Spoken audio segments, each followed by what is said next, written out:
I kind of split the difference. We're kind of here in the last half hour of the show. Not quite 10:30, not quite 10:35. So I kind of split the difference.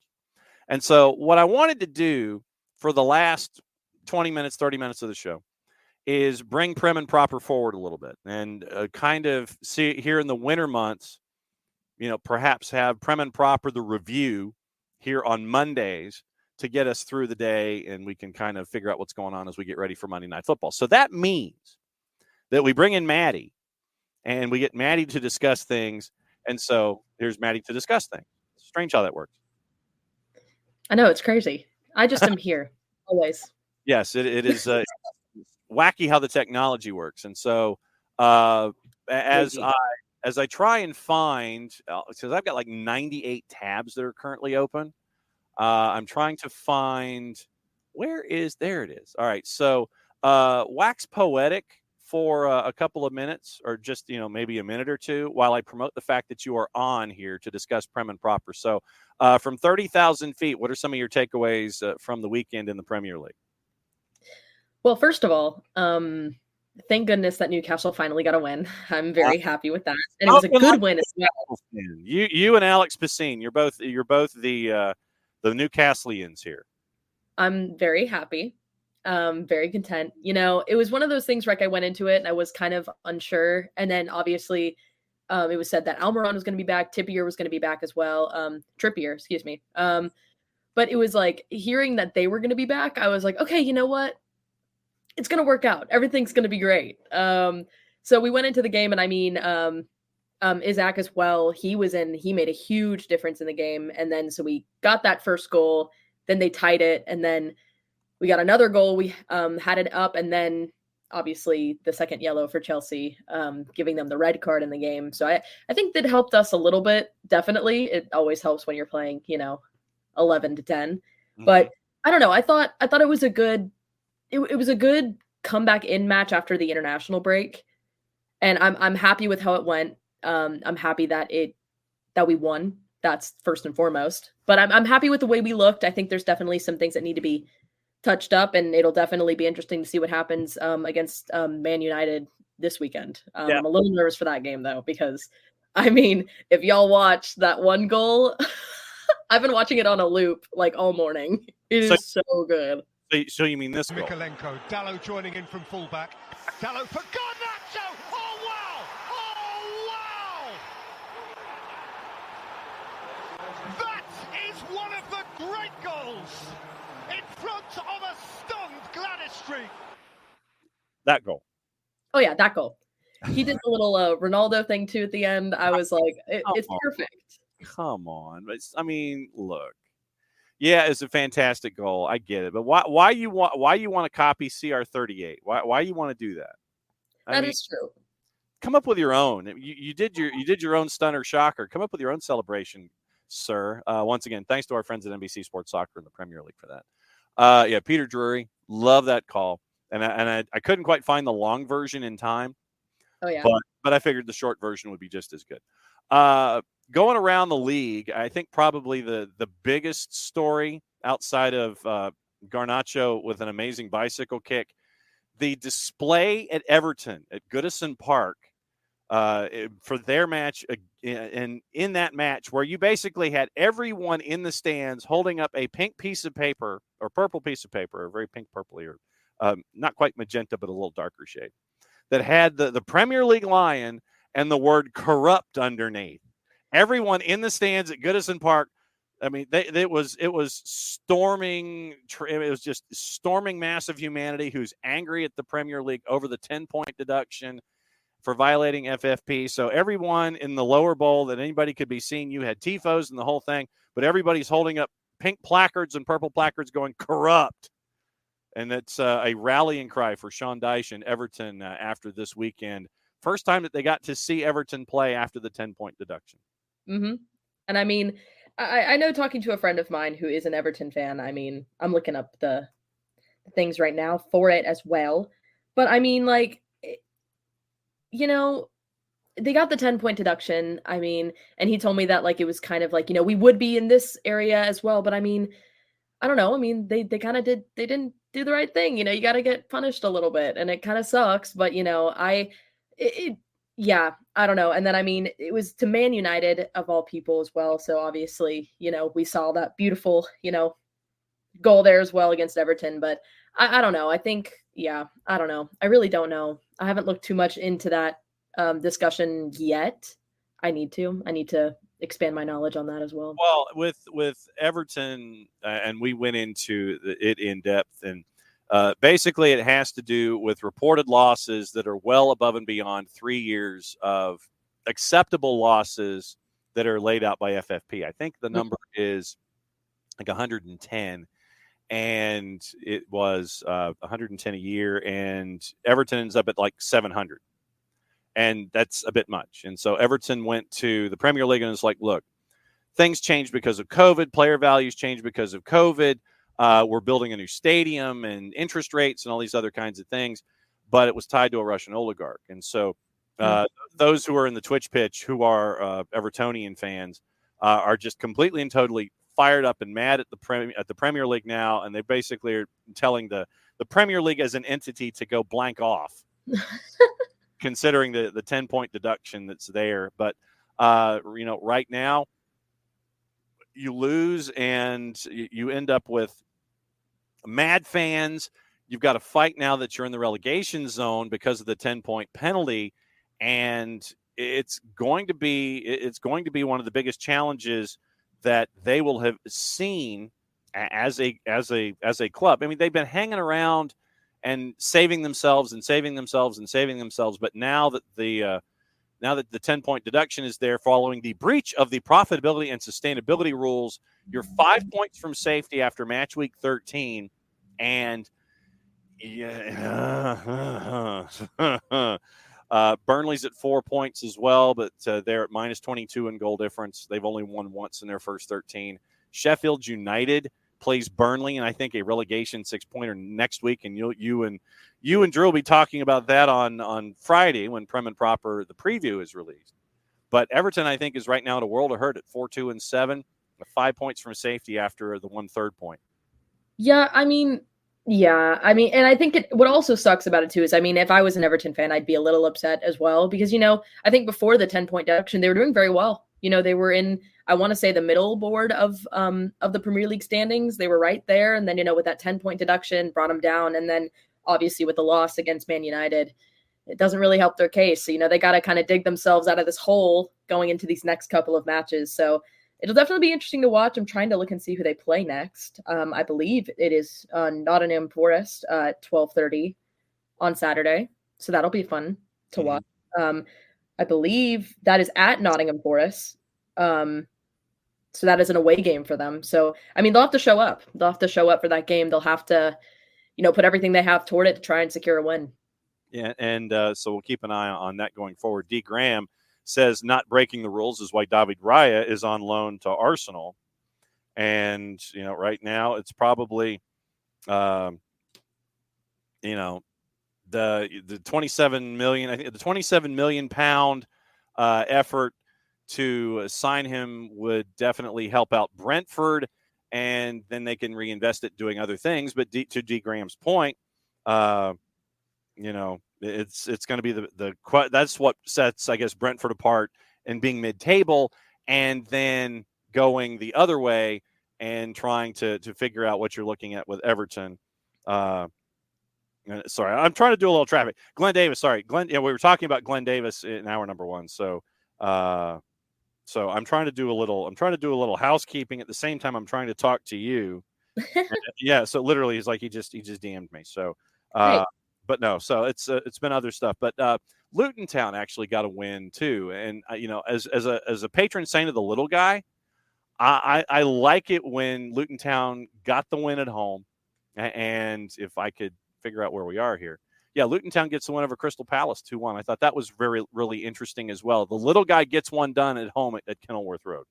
Oh yeah, absolutely. I always am a person where I don't have a stake in the fight in like a team that I root for. I always root for the underdog. I think I don't know, you like the little underdog story, and especially against a team like Crystal Palace, and especially at home to do in front of your home fans. That's awesome. And especially in the Premier League, anything can happen.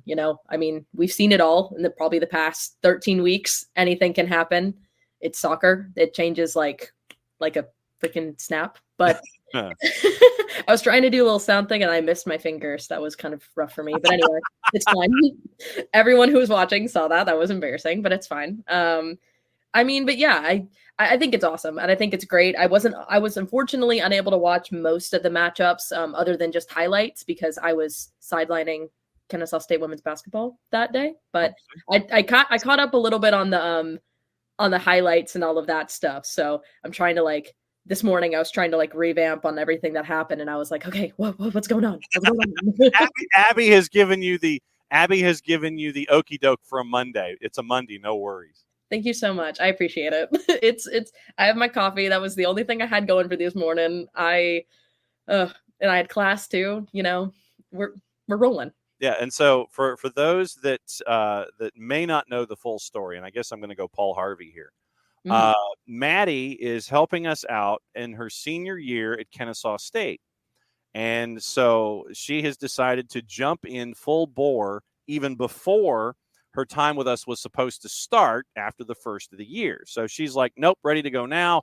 And so that's why you're seeing Maddy do Soccer's in Session. And that's why you're having Maddy to help us out with her comments with Bart. And no, she probably doesn't even know who Paul Harvey is, Abby. It's that would be part of the Google search machine today, is trying to figure out, about Paul Harvey. Now we know the rest of the story. So that's your Google search for today for those of you of a certain demographic.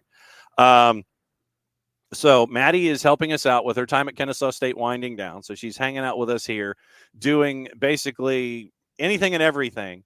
And she has decided to try to pursue her love and interest in sports and in soccer by hanging out with us here at SDH for quite some time.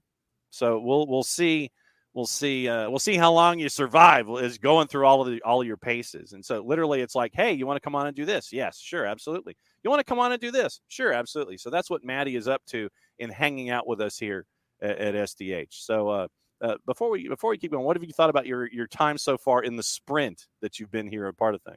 It's been fun. I've loved it. I'm a person where I don't like to kind of be not doing anything. I am a person where I hate having time not doing stuff. I like being busy. I like doing stuff. I also love the fast pace that is sports. So I'll go from Kennesaw State doing stuff for them, like sidelining or play-by-play and color with them, and then I'm immediately they're like, oh, you want to come on and work this game? And I'm like, yeah, sure, absolutely. I'm like, get me in there, let's go. So I love it. It's been a lot of fun getting to kind of research and do all that stuff, especially with Soccer's in Session, getting to kind of look at some more of the schools that people maybe don't really know. I'll say it. I've said it before, but the Oglethorpe game, that whole SAA conference final was so fun. I loved being a part of that. And I loved getting to talk to all the coaches from those D1, D2, D3 schools going into it as well. So it's been a lot of fun. I've enjoyed it a lot. I'm excited for the spring, getting to kind of jump a lot more into all of that stuff too. But yeah, I wanted to get my foot in the door. I wanted to get started because I was ready to go. And plus I love soccer. So I was like, it works for me in any way. Oh, my major. I'm a sports management major. Which means what basically these days? So sports management, it's weird for, in KSU, it's a lot more of the behind the scenes stuff for sports. So it's a lot more of the marketing, the facility management, the ticket sales, revenues, finance, sports agents, all of that stuff. But with KSU, how they kind of branch it out is you kind of get to do a mix of everything with it. So I was able to actually take a sports broadcasting class with, I don't know if any of y'all know him, but his name's Will Edmonds. He was a CNN sports writer. He does a lot of stuff in Atlanta as well. He's great. If y'all get the chance to check him out, he's awesome. He's great. He really is. He really kind of found my love for sports broadcasting and made me realize this is what I wanted to do. And so that happened. And then I found KSU Owl Network, which is our little broadcast thing here at KSU. And I started doing that. And then I started getting some on-air opportunities with them. And then I am now here because it fell into my lap a little bit because I was doing a call for Kennesaw State Women's Soccer. It was my first ever ESPN call. And it was with Jason. And so it kind of worked very well. It was very convenient and it worked so well. And I was also excited to hear that y'all have already seen my stuff online too. And I was like, oh my gosh, That when y'all told me that, I was like, "There's no way." I was like, "Y'all are lying to me." And no, it was true. Y'all saw my stuff, and I was like, "Ah." Yeah. No, we do not fabricate. We don't fabricate numbers around here. That doesn't play. Other results from the weekend. Manchester City. Actually, let's run through them all and see if anything sticks in your brain. Villa beat Spurs 2-1, and for Spurs fans, it's mass panic and hysteria. I think it's 3 losses on the spin, and everybody's freaking out. When Jarrett comes back, I want to discuss with Jarrett about Ange Ball, because not a lot of folks are quite, completely comprehending what it means. Mm-hmm. That he's going to do his thing. Oh, yeah. And it doesn't matter if they're up 3 or down 3. They're still going to do their thing, and it's not going to change. He's not going to change his philosophy just because the results are either for you or against you, because what's better than having a 2-goal lead, a 3-goal lead? Mm-hmm. And, it's like seeing a team play spread offense, and that's just who they are. They're going to be, first down, first quarter, they're running the spread. In fourth quarter, if they're chasing a game, they're still in the spread. If they're leading, they're still running spread unless there's like 5 minutes left and they're running out the clock. Which I prefer. I think, I don't know, because, like, things can happen, Like, you could be ahead and then, like, lose the lead and then you don't try. I think, if anything, you're still pushing forward. I understand, saving players and bringing them off and, letting them rest when you guys are up a certain lead. But, I mean, unless it's, like, 5 more, I'm a firm believer in, like, why would you take somebody off if they're putting you ahead? Which I agree. Mm-hmm. Manchester City. We talked about Manchester United and Everton, and so Manchester United gets the win 3-0. I don't know if anybody's heard this. Dalot joining in from fullback. Dalot for Garnacho. Oh wow! Oh wow!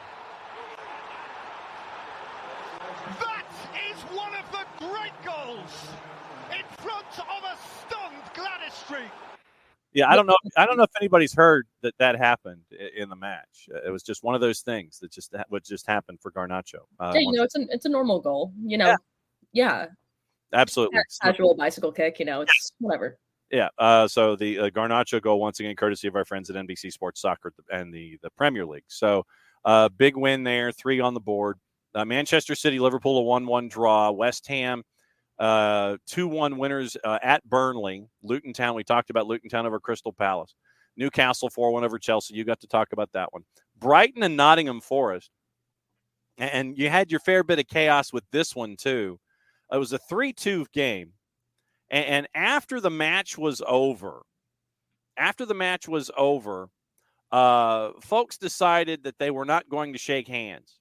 So you had the 2 coaches, De Zerbi and Steve Cooper, and they there was going to be no shaking of hands afterward. Literally, just blows right past. Let me see if I can find the quote here. Yeah, De Zerbi admitted Brighton reacted like we'd won the Champions League as they ran across the pitch to celebrate with away supporters after their first win in 7 Premier League matches, despite Lewis Dunk's red card. In the last half hour, including 10 added minutes, Forrest pulled a goal back through Gibbs White and a penalty, survived a potential red card for Murillo, and then a late point-blank header saved by Bart Verbruggen.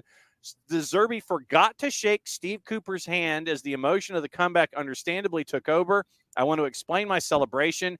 It wasn't disrespectful for the opponent. We are suffering a lot, losing 10 players to injury. We lost 2 players in the first half. We lost 2 substitutions in the first half, suffered a red card, lost 2 points in the last game with Sheffield United, lost 2 points against Fulham. The last win in the Premier League for us was at the end of September. We're suffering a lot.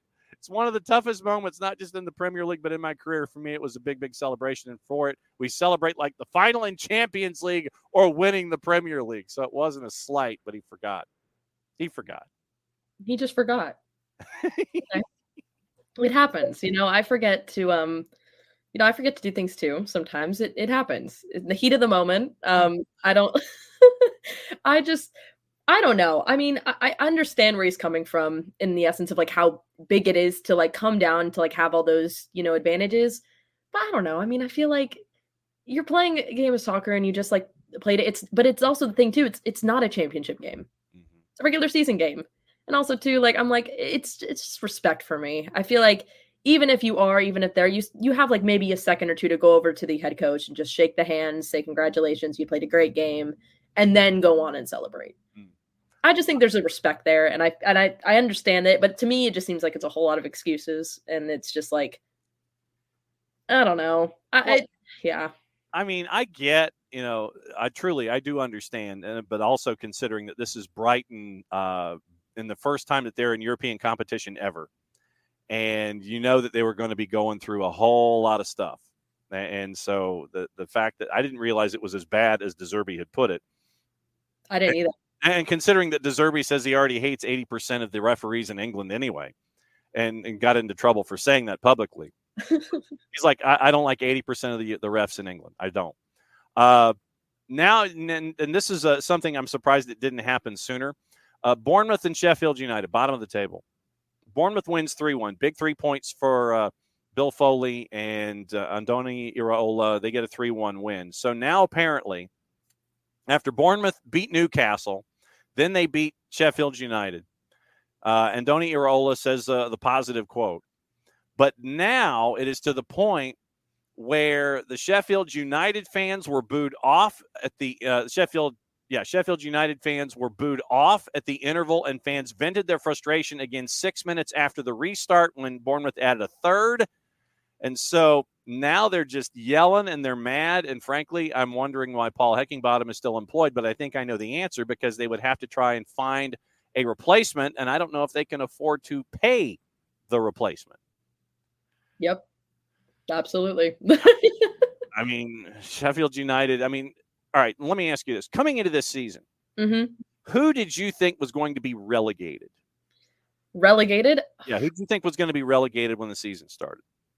I figured it was going to be Luton. I figured it was going to be Sheffield United, but then I also figured it was going to be some mix of a couple of teams, Bournemouth, Burnley, Everton. I thought that was going to be the mix. What's that? Is the tea ready? I don't know what that was. That was weird. I don't know. Was it on my end? Or? I don't know, but still, it sounded like the tea was ready. It did. Oh my gosh, someone's having a little team. That was weird. Very. Anyway. But no, I figured it was going to be 3 teams for that final 1 spot. I figured Luton Town was going to be a part of the discussion. I thought that Sheffield United was going to be a part of the discussion. I figured it was going to be some combination of like Burnley, Wolves, Everton, something like that, battling for that 3rd spot. What did you think going into this season? And are your predictions coming true? I always thought, Bournemouth and Wolves, they're always like kind of in that like bottom tier area. But like they always manage to kind of like scrape by just a tad. Like near the end, they're always there and it's fine. I thought it would probably have been Luton or Sheffield United. Those were the 2 that I was thinking, just because of like how they've been playing and everything else. Maybe even Everton too, because they had that moment obviously last season as well. I mean, looking at the leaderboard now, I'm trying to pull it up because my iPad's being weird. I mean, you got Burnley and then Everton at the bottom, and then Sheffield United as well at the bottom. I mean, it's pretty much shaping out how I thought. And then obviously too, Everton fans are, a little upset right now because of the 10-point deduction. Mm-hmm. But I mean, they would have been, closer up a little bit later on if that weren't the case. But obviously, with the way things are now, they're kind of stuck in that point to be relegated, and that's not good. It's kind of shaping out to how I thought it would be. I mean, pretty much the teams that are kind of in the last couple of spots, I kind of figured they would be. So it's not shocking to me. Everton is the only one that I would say is a bit, but that's also because of the 10-point deduction. Yeah. All right. And so tonight for them, but this afternoon for us, we have the final match of the match week. And my first question is, are you going to watch it, or do you actually have stuff to do?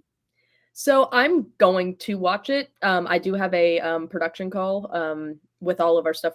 We have a weekly review session where we go over our stuff for the week with my supervisor. So that will be at 3:30. So I'll be able to catch a little bit of it, but I'm going to have it on in the background. So it'll be in the background. I'll be like kind of like looking in and like, like side eyeing it as it goes. And it'll be like, Maddy, why aren't you paying attention? Like, I am, I promise. I'm just watching soccer. Fulham's at 12 points right now. They're in 15th. Wolves pretty much stunning a lot of folks early on. They are in 12th at 15 points. So 3 points separating these clubs right now. And so the matchup itself may not be the sexiest one on the board, but it does give us a live event on a Monday afternoon. From other really quick stories, where was that other story that I saw? Oh, yeah. It appears that Mauricio Pochettino may threaten to cancel Chelsea's day off after the defeat by Newcastle. I did read that. He said conceding 4, and he says Pochettino did not hold back criticizing his players, calling them soft and lacking maturity. Worryingly, and this is from our friends at the Telegraph, the copy says, worryingly, he did not see enough fight from them. And you mentioned Isak, Jamal Lascelles, Joelinton, and Anthony Gordon on the score sheet. We were talking in the dressing room after the game. We should go directly to the hotel and sleep and start to train early in the morning and not have a day off.